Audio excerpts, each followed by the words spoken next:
All right, we are live, and this is our second edition of Best Ever, and I've got a familiar face with me, Nick Kendall of Mile High Huddle.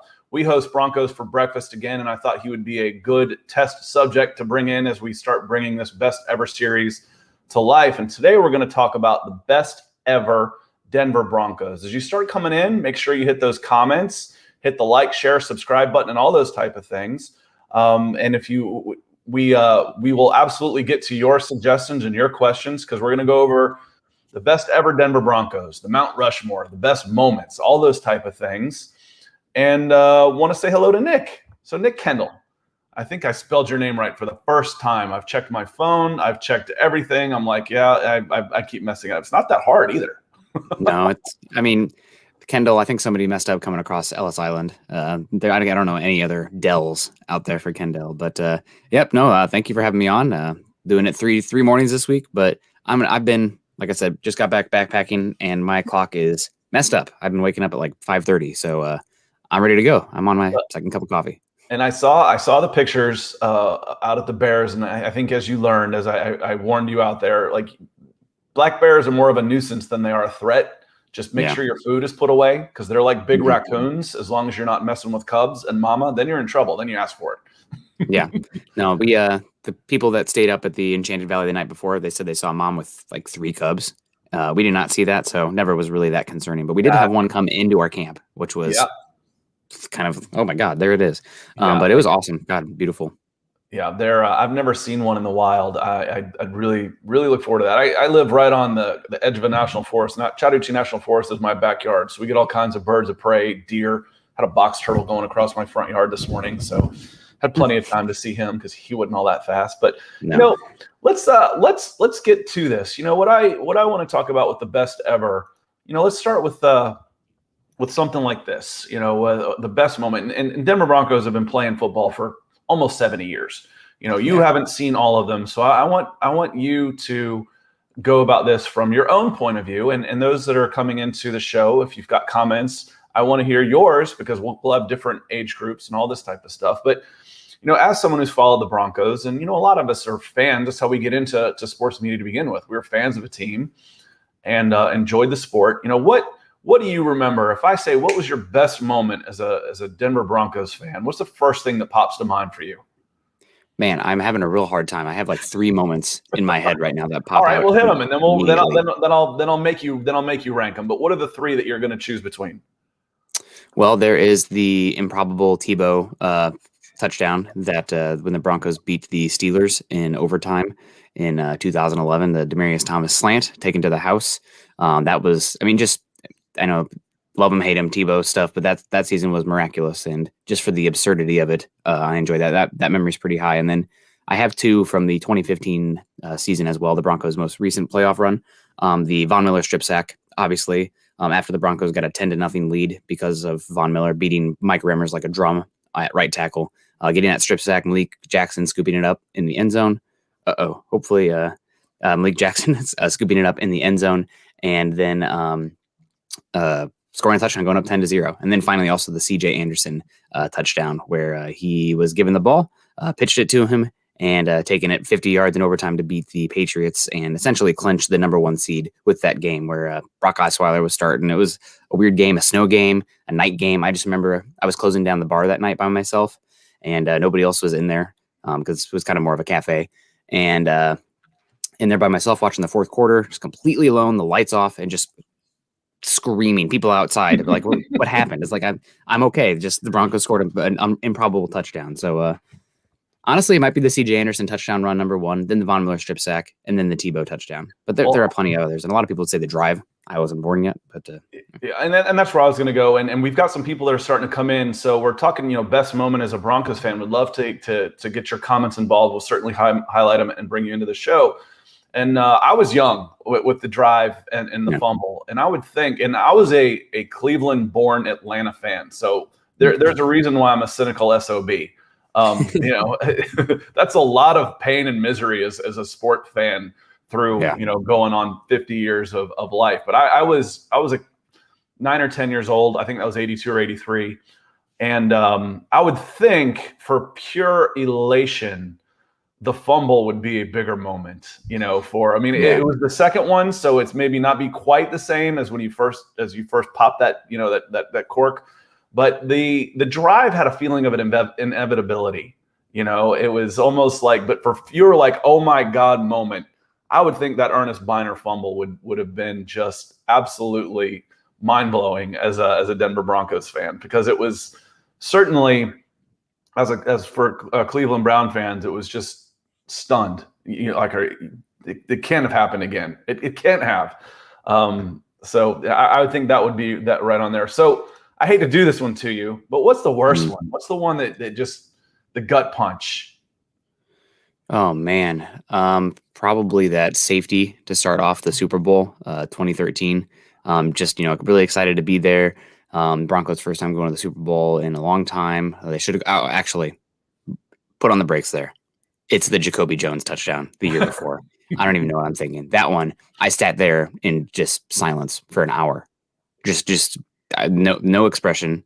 I have never had my heart ripped out like that before in general, but from a sports moment, that one, the Joe Flacco 70-yard touchdown with no time left. That 2012 team, I'll stand by this. I think that 2012 Broncos team was the best of the last decade. I know they didn't make the Super Bowl like 2013. They didn't win it like 2015, but you put that 2012 team up against 2013, 2015, and that 2012 team, I think, wins most of the games, top 5 defense and offense.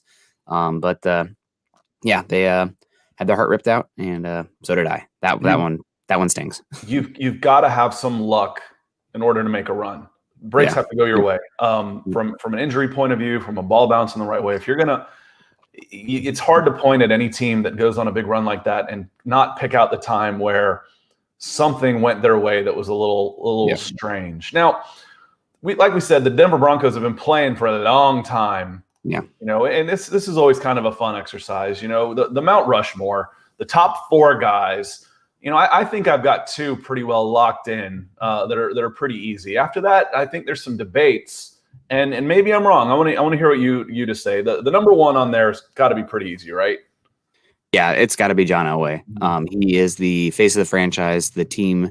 I mean, who knows if the team would even be in Denver right now? As crazy as that sounds to say, but him coming in, he really galvanized this team, this fan base, and made them relevant for a decade. So, that's the one where I lean for number 1, obviously.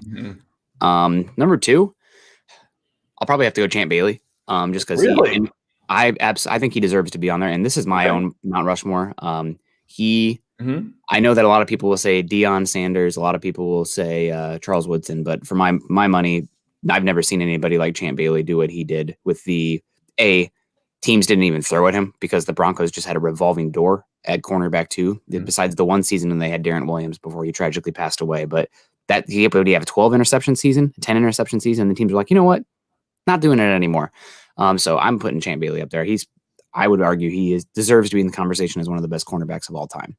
And then I would put in, and this is all going to be me being biased because it's me growing up. Like I can't tell you about the Broncos. No, this is your era. This isn't necessarily this is yours. I'm interested in yours. And how old are you for people that are watching? I am 29. Okay. So old enough to have seen, a lot of good Denver Broncos, some bad, but to have a legit opinion on a good portion of the history of the Denver Broncos. Yep, exactly. I'm also going to put on Von Miller, first ballot Hall of Famer. He has defined a decade for the Broncos. He's been here for a long time. He was the first pick of the John Elway era as well. So there's kind of some just great storyline there as well. So I want to have somebody carve in the big glasses on the Mount Rushmore. So we got to have that just for the difficulty and the logistics of that. So I would put Von Miller up there as well. Also nailing all the important positions as well. Always, even in my Mount Rushmore, and I lean into positional value. My final one, I think I debate between Terrell Davis and Shannon Sharp, but I'm going to give the nod to Shannon Sharp. Played longer, Hall of Famer. Terrell Davis was great, but he had a short-lived career. They don't win the Super Bowl without him, but you can say that about a lot of the players on that team. So those are the guys I'm going to lean with off the top of my head. Thought about Steve Atwater, who I've met. That was my 2. That was my number 2. I'm like, well, he's got to be on there, right? I mean, Steve Atwater's got to be on there. So I'm a little surprised. And I agree with you. I think Shannon Sharp is an easier pick over Terrell Davis. Terrell Davis, if he was the second in line of those running backs that just had those huge seasons, I don't think we'd be talking about Terrell Davis nearly as much, because it almost ended up being a Mike Shanahan system. If anybody has done more to devalue the running back position than the Denver Broncos, I'm all ears, because it ended up becoming almost a system guy instead of, everybody was amazed at Terrell Davis, and it's like, wait a minute, now everybody's doing it in this Broncos offense. Not everybody, obviously. Yeah. But tough. So yeah, I'd go that way. And a couple guys I was thinking of was I had Atwater too. For me, it was Elway and Atwater, and then who? And I started thinking Carl Mecklenburg. Yeah, he deserves a shout out. Yep. As and I look at him, I'm like, how is Carl Mecklenburg not in the Hall of Fame? What is there? I almost wanted to Google Carl Mecklenburg scandal to see if there was something off the field that I just didn't know about. But how is he not in the Hall of Fame?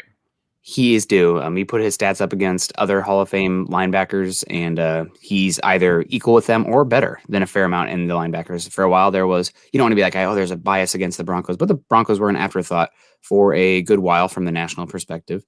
And that was the pre-Elway era as well. So I think he's definitely, it sounds like it could even be this go around where Mecklenburg does get in. So that would be great. But he's one I thought of that deserved it. And also another guy talking about this Denver Broncos team might not be here if it wasn't for him is Floyd Little.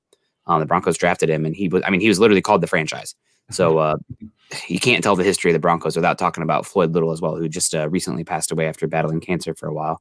But he's another one that deserves a shout out. So there's been some good players for sure. But those guys to me stand out just off the top of my head.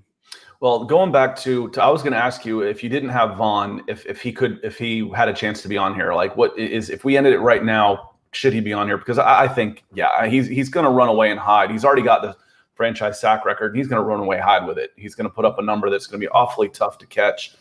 I had Champ Bailey as a possibility. I wasn't sure. Just as a guy that comes to you in a second year, you almost feel like your Mount Rushmores are guys that are with you, that you drafted, that you brought in first and didn't necessarily play. So, but a story about Champ Bailey. Champ Bailey was a legit two-way player at the University of Georgia. He came the year after Charles Woodson won the Heisman for being a part-time two-way player. I think Charles, I'm going to say it again. Good Lord. Charles Woodson had maybe 15 catches or something, whereas I think Champ had 850 yards receiving, was as good a corner. Charles Woodson made such an ass of himself at the Heisman ceremony that I think he completely ruined any chance of having a Charles Woodson-like player in Champ Bailey, because for my money, Champ Bailey was a better player, offense and defense, and even in the NFL than Charles Woodson. So I'm all about Champ Bailey. Again, I'm from Georgia. I didn't go to Georgia, but I have a special place in my heart for Georgia high school athletes, and Champ Bailey was special. So, and I had I'd read Rod Smith on there as a possibility too. Is he somebody? But I'd give the nod to Shannon Sharp over Rod Smith. And I do want to say, just talking to Steve, you had Steve Atwater and I had Champ Bailey as far as the big difference. Champ Bailey, first ballot Hall of Fame. Steve Atwater took a few rounds and also some heavy legwork in the media side of things for him to finally get the deserved campaign. But I mean, there's a difference in my mind. If it's a tiebreaker, Champ Bailey was a first ballot, and that means that's a different class than just even being in the Hall of Fame. Yeah, and some of that to me is not necessarily is the teams you played on. Yeah, too, for sure. What kind of success to the teams you played on. So Zach Phillips coming in, say, yo, appreciate it, Zach. We're talking, the reverse Broncos for breakfast. Yeah, we're talking a little bit of Broncos again. I know I've got a lot of Broncos followers on my YouTube channel, and I've got a great Broncos guest. So I want to talk best ever when we're talking Broncos. Now, biggest bust. When we're talking draft picks, who's the guy that was drafted high that just didn't pan out at all and was not necessarily even just for you, but was out of football? This guy was a flat out bust. Who is there anybody that springs to mind? Was there one of those that jumps out at you for the Denver Broncos? Before my time, but Ted Gregory, the defensive tackle from Syracuse, drafted in 1988, so 4 years before I was even a thought.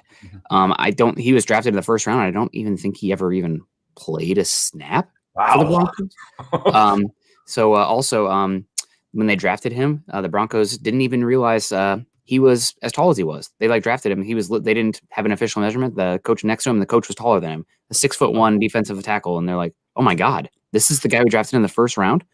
It's amazing how much of that has changed. I mean, 88 doesn't seem like that long ago to me, but that's 32 years ago. I mean, yeah, where I was when I was 15 and go back 32 years, we're talking black and white movies, for God's sakes. Yeah. So I've got a phrase. You've heard me say it before on Broncos for Breakfast, that film doesn't lie. Yes, it does. It absolutely does. You've got to have some perspective.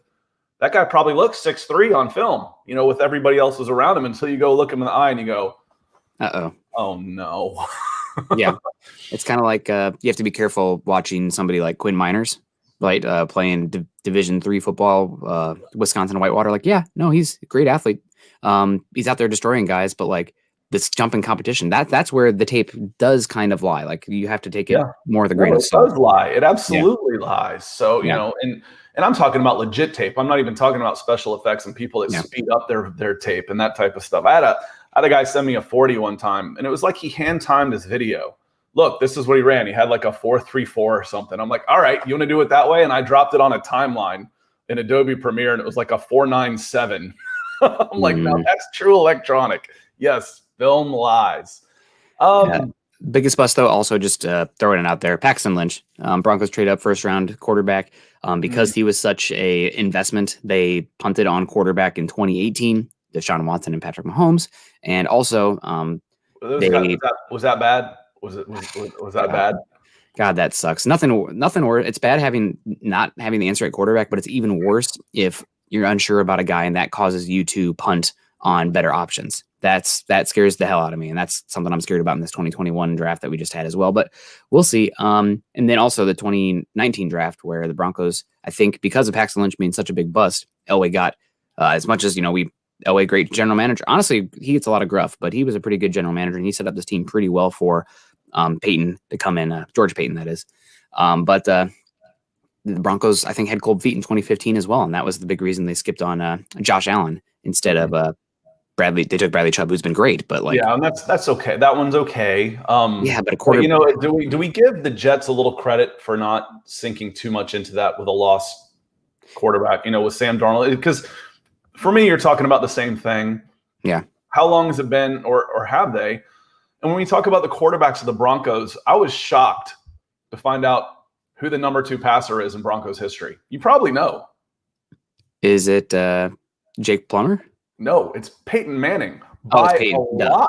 Yeah, not just by a little bit. He's by a lot. It's Peyton Manning. And if you look at career numbers of, we talk a lot of Drew Lock on Broncos for Breakfast, which you can find on Mile High Huddle. Make sure you're following. Make sure you're following me and Nick. We will. We put it up there a lot for Mile High Huddle every Tuesday and Thursday mornings when we do Broncos for Breakfast. But Elway got a lot of bad rap because of his touchdown interception numbers. Now he would make the big plays, but he's almost a career 3-2. Yeah. We were talking yesterday, but the game's changed. The game definitely changed. 3-1. Played on some bad teams. When you're playing on bad teams with for the first few years, he didn't have that much talent around him. He's having to play hero ball to get back, and that's kind of where the comeback came. And it was obvious. I mean, it was Michael Jordan out there in 1984 with the Chicago Bulls, not 1992 Chicago Bulls. Out there putting up numbers. It was obvious who was one of the best guys on the field when we were talking about. Here, but you also mentioned in your Mount Rushmore, you were talking about Terrell Davis. Mm-hmm. And to me, that completely highlights how hard it is to make an impact in the NFL. Yeah. Because Clinton Portis is the number 7 running back in Broncos history. Number 7. He was there 2 seasons. And he's got the 7th most. He's a top 10 running back on there. Jason and the big Gar. We did decide that was a gar, right? Not a pike, but a gar. Good morning, guys. I've been in Miami. I've been fishing in an area with limited cell reception. Back home now, catch up on all things Broncos. Jason, we appreciate you being here. And there's a lot of people starting to pile in as they're getting their alerts and stuff. Like I said, I've got a lot of Broncos subscribers from Broncos for Breakfast on my channel. Thank you, everybody. But you mentioned Floyd Little. He was Yeah. the number two guy, Otis Armstrong, number 4, Sammy Winder, number 3, and Mike Anderson, number 5. And Clinton Portis, who was there for 2 seasons. And if you look at that trade, when we're talking about Clinton Portis and Champ Bailey, it really goes to show you the value of the different positions, right? Yeah. I mean, the cornerback you had for a decade, and Clinton Portis was a really good running back for the Redskins for 4 seasons. Yep. For 4 years. And, that was straight up, if I remember right. Was there anything else involved, or was that pretty close to straight up for that trade? I think it was straight up. Somebody in the comment section maybe could correct me on that with the my producer's checking on it. But I think it was straight up. I remember I probably would have been – I was really young when that happened. And I remember being very upset because I did not understand positional value and also didn't know who Champ Bailey was because I was, blinders on. I love my Broncos. Clinton Portis was great. He just had the game where he ran for like 300 yards against the Chiefs and wearing the championship like wrestler belt on the sideline going around. That left an impression for a young, probably 10-year-old Nick Kendall back in the day. But man, what a trade that turned out to be for the Broncos. And while running backs, they definitely are devalued. I kind of get it. Like, let's say the Broncos had Aaron Rodgers brought in, right? Like, so you have 4 to 5 years. That's the peak of the running back, right? You're going to get 4 to 5 years. So the Javonte Williams pick makes more sense. But if you're thinking about long-term, decade team building, you want to attack other positions before running back because it's a young man's position more so than any other position. So. Yeah, that was big. And that was when Miami was fun, when they could back it up. The Miami Hurricanes, that's where Portis came from. And when they had the swagger and they could back it up, made it a lot different. And Jason comes in. I really respect the moves that have been made to bolster and build for the future as it pertains to front office. 2 solid, formidable hires. Yeah, we talked about that a lot yesterday, and we'll hit on more tomorrow on Broncos for Breakfast. But the general manager position, to me, I'm the guy that buys Madden or NCAA back in the day and never played a game. I'd recruit, draft, and simulate all the games. To me, that was more of the fun part, is the team building. I've got an 11U travel baseball team, and I'm absolutely nuts about it. I'm looking at other players. I'm looking at my players. What can I do to help? And then I kind of like turning over the coaches. So I get it. The general manager aspect of it is so important. Now, Jason and Zach are some of the people that are watching, or even if you watch later in the comments, what do you know about Goose Gonsolin? Did anybody get to watch him play? He's second all time in interceptions in an era where they didn't throw the ball, and he only played 7 seasons. So I'd be very interested if anybody has a scouting report on him that got to watch him in the 60s. My stream of memory starts in the 80s. So anything before that would be too soon. But if you're a boomer and happen to have watched these guys, I'd be very interested in a scouting report on him.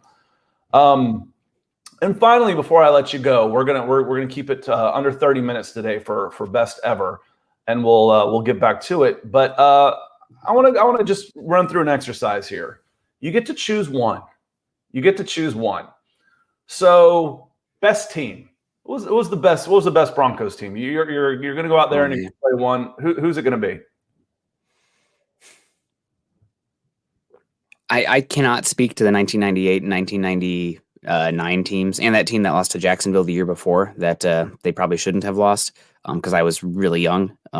So I'm going to have to go the 2012 team. I know they didn't win the Super Bowl, but top 5 offense, top 5 defense. They caught a bad break. And unfortunately, and I hate to be the guy who blames the ref, but like, Bill Vinovich, I don't know if you look at the stats for Peyton Manning in games versus Bill Vinovich, it is such an incredible outlier. He's the only referee that Peyton Manning has like a significant losing record against. I don't understand what it is, but of course the Broncos had Bill Vinovich that game. I don't think they called it the same both ways. They let the Ravens get away with a lot in the secondary, and that because of that also it resulted in a pick 6 that completely changed the tide of the game. So that 2012 team, like I said, man, they top 5 defense, top 5 offense. They kind of took a little bit to get going. They started off 2-3, which was not great, but then they stormed back against the Chargers, scored 21 points in the maybe even 24 points in the second half to beat the Chargers on Monday Night Football. So I'm going to leave them that 2012 team. 2015 obviously got hot and the ball bounced their way. time after time after time. That 2015 team just seems immaculate with how many breaks the Broncos got. But great defense, and Peyton Manning last year, a little bit of magic. I'll take it. 2013, obviously one of the greatest offenses of all time, but just too injured at the end. The defense was lost like 5 starters, including Chris Harris Jr. and Von Miller. So that's too much. So I'll have to go 2012. But if somebody, and I know they didn't win a Super Bowl, so maybe somebody will say, "Oh, you can't do that. You have to go like 98 or 99." Sure you can. Sure you can. I mean, like the Buffalo Bills, the best team they had. They got a lot of gruff for losing 4 straight. Yes. The only one that they were better than was the first one. They were better than that New York Giants. After that, they were severe underdogs. It wasn't their fault that they were the best team in the AFC. I can speak a little to the 97 and 98 teams. The 97 was considered an upset. The Packers were on a roll. Yeah. Brett Favre was doing well. The 98 team, they blew out the Atlanta Falcons, and that team wasn't as good as the Falcons made them look that day. I'm biased. It doesn't mean I'm wrong. I was an Atlanta fan, 25 years old at the time. The Falcons were 14-2, had just beat the 15-1 Vikings in Minnesota. Day before the Super Bowl, their team captain, Walter Payton Man of the Year, Eugene Robinson, gets arrested for soliciting oral sex from an undercover hooker. I'm an undercover cop. And it was over. It was over. It was over. That game was over before it started. And it was just like, to that point, as a Falcons fan, you're like, I'm just trying to get through a year where I'm not embarrassed to be a Falcons fan. I made it 364 days that year. And I was like, thanks, Eugene. Thanks, Eugene Robinson. So I could say that that those teams that you're speaking of, the 97 team, I think, surprised some people. The 98 team was really good, but not quite as good as, the same way that the Broncos have been on the wrong end of some Super Bowls. The 49ers got them really good one year. That wasn't as big a mismatch as it seemed at the time. Quarterback, this should be easy, but is it? You got one game. You got one game to play. Oh, quarterback? I'm taking Manning. I'm sorry. I love Elway, but Manning is my favorite player of all time. I think he deserves an argument for being the GOAT in my book. Super Bowls are a team stat. And if you look at Peyton Manning statistically, he laps about everybody, especially compared to his contemporaries. I don't know if you remember that chart that I pulled up the other day with the CPOE and the EPA per play, but like that 2004 to 2008 year, Peyton Manning is so far away from everybody else, it doesn't even make sense. And I think he's more likely to protect the football than John Elway as well. So if I had to pick one quarterback, obviously the tiebreaker is the career of John Elway. It spans so long, it defines an organization. So the Manning is a blip. My question is as they were Broncos, right? I mean, not Manning's like necessarily best season, but maybe his best season was with 2013. He was pretty good. Mm-hmm. The end of 2012 and 2013, he was pretty good. So I honestly will take Peyton Manning. I think he is. If you swap Peyton Manning and Tom Brady, I think the Patriots win a couple more Super Bowls. That's how much I think that organization of the Patriots helped him. Also, how unhelpful the Colts were. I mean, you saw them the year after Peyton Manning went down. They went 1-15, and that's that. I mean, they were going 12 wins before that. So I think Peyton Manning. I mean, special quarterback. I think he deserves to be in the conversation as the greatest of all time. Well, and Jedi said I would choose Peyton, but it's really hard not to choose Elway. It's good choices to have. Yeah. When you can't miss on that one. And I always thought Elway, if I've got a bad team, but this speaks to your point, maybe the Colts weren't that good and Peyton just lifts them up in ways that you don't know, that aren't necessarily as obvious to the naked eye as Elway does. Because I'm thinking if I've got a medium team, but I'm talking like a Super Bowl team, who do I want? I probably want Peyton Manning. If I've got a team that I'm just starting, I probably want Elway. I think you can do more. And Zach says, Elway in crunch time. And I think the mobility helps there, Zach. Yeah. In crunch time where you can extend plays where you have to pass, where you're going to have the rush coming, that to have that mobility. I think that helps in crunch time a little bit. And as Zach also said, he's never had a good defense in Indy. He did the year they won the Super Bowl.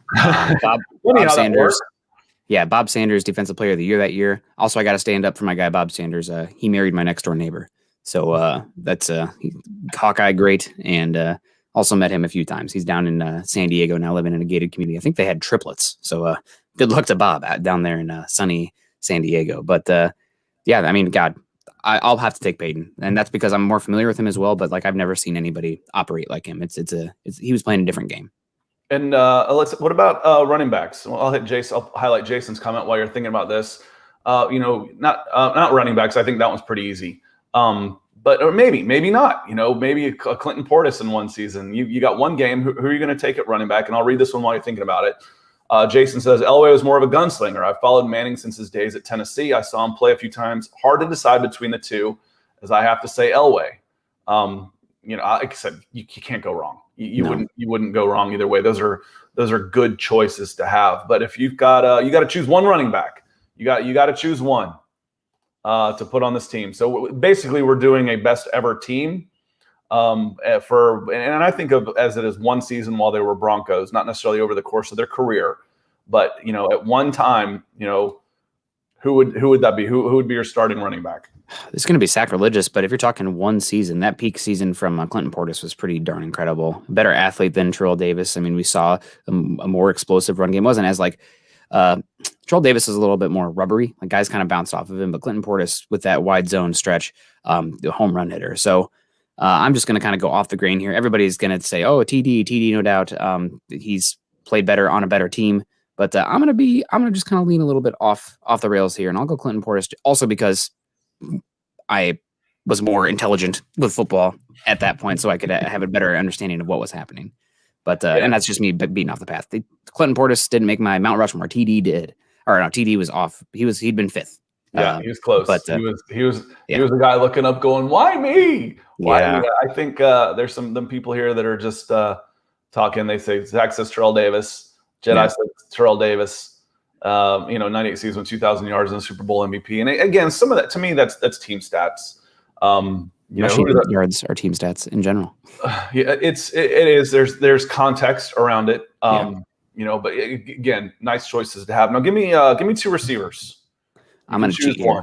I'm going to cheat just because we're running long. But he was kind of a wide receiver. He blocked still. But Shannon Sharp, I'm going to take Shannon Sharp for one of them as one of my receiving options. Because if we did tight end, it would just be like, okay, Sharp next. So I think Sharp is good enough that he deserves a receiver. The tight end is a receiver. I didn't say wide receiver. I said receiver. Yeah.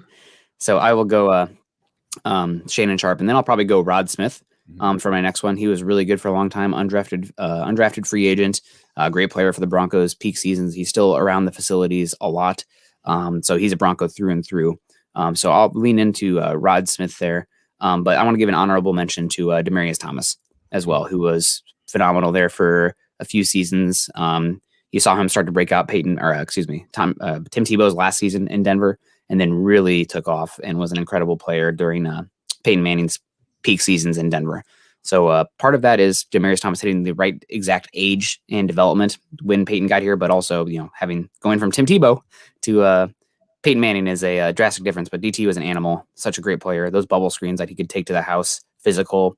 He was a little bit softer coming out, I thought. Then he got more physical. He's like, oh my God, I'm 6'3", 215. I can be a freaking horse out here. And Nick, I told you about that when he was in high school. At that size, I'm like, why do they have him playing corner? He was soft, flat out. He's 6'3", 215, and he was soft. He wouldn't mix it up. He learned to. And what's interesting, talking about where would he be if he had been in different situations? He ended up at Georgia Tech, and then he's playing in an option offense. And then he goes and he has Tebow as a quarterback. So where is he if he has in a little bit more sophisticated offenses? So I'm gonna let you go because we went through several things, and best plays, worst moments, best moments, the Mount Rushmore, best team, all that type of stuff. And I want to thank everybody for contributing to the chat. It's always a big help. And afterwards, hit questions. Make sure that I'll get them. I'll send them on to Nick if I have them. But make sure you're putting in questions in there. I'm always going to respond to them, and I'll link them to him. I'll text him, make sure he sees them too. But this was a new series we're starting. It's best ever. I hate having my own name up there, but I didn't know what else to call it. I'm not that creative. But that's what it is. It's best ever. That is Nick Kendall from Mile High Huddle. You can see us tomorrow on Broncos for Breakfast on Tuesdays and Thursdays during the summer. We may crank it up again as we get into camp and during the season. We'll have to see. at 10 o'clock Eastern, 8 o'clock Mountain, 7 o'clock Pacific. So if you've got all that, we're Broncos for breakfast on Tuesdays and Thursdays. Thanks everybody for coming in, and Nick, thanks for helping out today. I enjoyed learning more about the Denver Broncos and your recent biases towards them, and where your favorite moments lie. Yeah, absolutely. And just before we get out, I want to do my offensive line, because we got to give those big boys a little bit of love. Okay. I played tight end and offensive tackle, defensive end. There we go. Ryan Clady, Gary Zimmerman, Mark Schlereth, Chris Cooper, kind of a dark horse, but I watched him. If he didn't get injured, I think he'd have been really good for longer. And Tom Nalen. So offensive line, let's give the big boys some love. There, you could just run from 1997 to 2002 and find the 5 starters there and just name those guys, and you probably be all right. Got to give Ryan Clady a shout out though, because he was another guy that was unfortunately that Liz Frank injury zapped him, but he was. I've never seen. I mean, Tristan Wirfs had an incredible rookie tackle season this year. That was like an outlier that you never see from tackles. The last time an offensive tackle rookie was that good was Ryan Clady. So wanted to give them a shout out as well. Pass rusher, Von Miller, interior defensive line, Trevor Price, linebacker, Randy Granshire / Carl Mecklenburg, cornerback champ, safety, Dennis Smith, shout out. We didn't even talk about Dennis Smith, incredible. And Steve Atwater. So see, we were running long. I didn't want to put you too much on the spot. So I prepped for it. I wanted to have my stuff together. So I didn't want to put you too much on the spot and get too into the weeds with the linemen. And sometimes that can get a little harder. But I should have known. I should have known Nick was going to be ready. And Jay, thanks for being here. We're going to get out of here early. For you, since you just got here, I'm letting Nick go late because he's got to go. But again, hit the questions, and we will hit the questions like this, and we'll follow up. And I'm going to let you go, and I'll stick around and answer this one for Jay real quick. So, Nick, appreciate you being here. And yeah, thanks for having me. Tomorrow on Broncos for Breakfast. All right, have a good one. Bye. So, Jay, that was best ever, and thanks for sticking around. Jay, on Drew Lock, when he was drafted, I'll be honest with you, I hadn't watched him as closely as I had coming out of high school. When he was being a recruit, he was this long, lean, lanky guy, a little awkward, and you're wondering, is he going to be able to grow into that frame of his, because he's kind of like a baby giraffe. I think that he was a good value pick in the second round, that he had a lot of talent and a lot of upside. Is it too soon for him maybe to be considered a frontline starter in the NFL? Maybe. So he's got to take that next step, that second year, in order for him to be the guy that you're going to need to move you farther along into the playoffs. But the good news is you bring in Teddy Bridgewater, and the phrase that Nick uses when we're talking about this on the show a lot is the floor just got higher, meaning the worst that you're going to get out of the quarterback position just got better. So Teddy Bridgewater is a good quarterback. He's not going to put up huge stats, but he is a good, solid professional. And when you've got a really good team, you can surround him with it. That's a pretty good place to be. If he can get back to where he was pre-injury, which is getting tougher and tougher every minute, then you've got a plus quarterback out of Teddy Bridgewater.